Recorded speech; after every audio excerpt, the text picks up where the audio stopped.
Gabriel Martinelli is so close to being a world-class player. And after this change in position, Arsenal fans will no longer be calling for that £100 million plus attacker. I'm going to talk you through some of the stats that will tell you why Gabriel Martinelli can already be one of the best strikers in the world. So let me first start with a stat that will blow your mind, okay? So last season, Martinelli was second in the league for outperforming his expected goals. And let's not forget, this is a league that had Harry Kane and Erling Haaland in. And Martinelli was still second. Let me tell you some of the people Martinelli was in front of, okay? So 6th position was Odegaard. 5th position was Foden. 4th position was Firmino.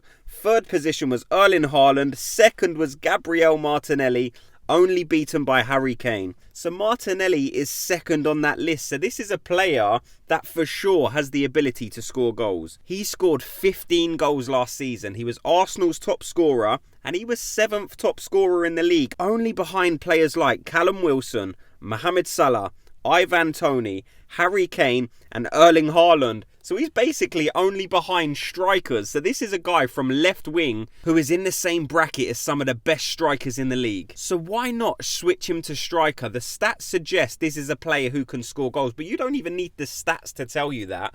All you've got to do is watch Gabriel Martinelli play football and you can understand why this player can be the perfect centre forward. He has some attributes that would make him one of the most feared strikers in the league, no doubt at all. He is one of the fastest players. In terms of one-on-one and take-ons, he's up there with some of the best in the league. On the left-hand side, he rarely can't beat his man. So to put that player more centrally, where if he does beat his man, then he's going to have a shot on goal, which we know he can convert. Because at the minute, on the left-hand side for him this season, it just isn't working. You know, he's still been playing well. He's been receiving the ball. It's not like he's had bad games. He's still been able to beat his man, whip the crosses in, but he just hasn't been able to find or get enough chances to really convert them goals. So I think Arteta's got to look at this and just go for it and just play him up front for one of the games. We know in this last international break with Brazil, they decided to play him up front. And guess what happened? He scored 1 or 2 goals. So this is a player who can definitely perform up front because it's been proven with Brazil. Now, the only problems you're going to run into is, are you going to upset some of your other strikers?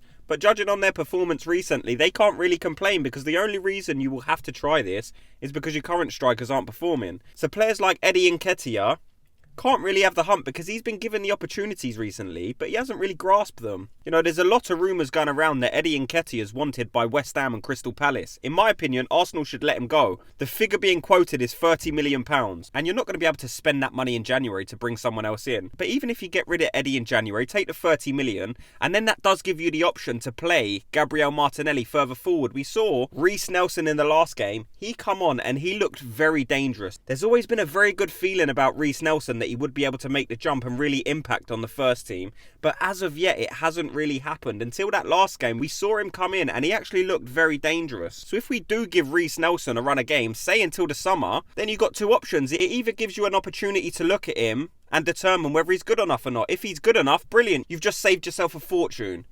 If he's not, you've put him in the shop window for a long enough time for another club to come in and pay a decent fee for him. So in my opinion, this is a win-win situation. This is definitely an option that Arsenal should be looking at. And I think Gabriel Jesus and Gabriel Martinelli can complement each other in that forward position. We saw with Man City, Jesus was often played in them wide areas as well. So if you do want to carry on playing Gabriel Martinelli up front, you can still find enough game time and positions for Gabriel Jesus to play. He's not going to care if he's playing on left wing or right wing. He won't care if he's even playing in that centre attacking mid-roll. Gabriel Jesus, because of the player he is, he will always cause problems and be a good player for you, no matter what position he's in. So I just hope Gabriel Martinelli gets a chance to show what he can do up front. And this wouldn't be the first time in Arsenal's history that they've brought in a left winger and converted him to be that up front player. You all know I'm talking about Thierry Henry, but there's a lot of similarities between Gabriel Martinelli and Thierry Henry. I'm talking about the early version. Don't get carried away. I'm not talking about the prolific best striker in the world. I'm talking about when he first come in, he was a quick,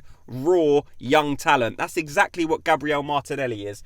Thierry Henry early on, you could tell that he was a good finisher. Based on Martinelli's output last season, you would have to say the same thing as well. So there's more than a couple of reasons suggesting that Gabriel Martinelli can play that role. But let me know your thoughts on everything you've heard in this video.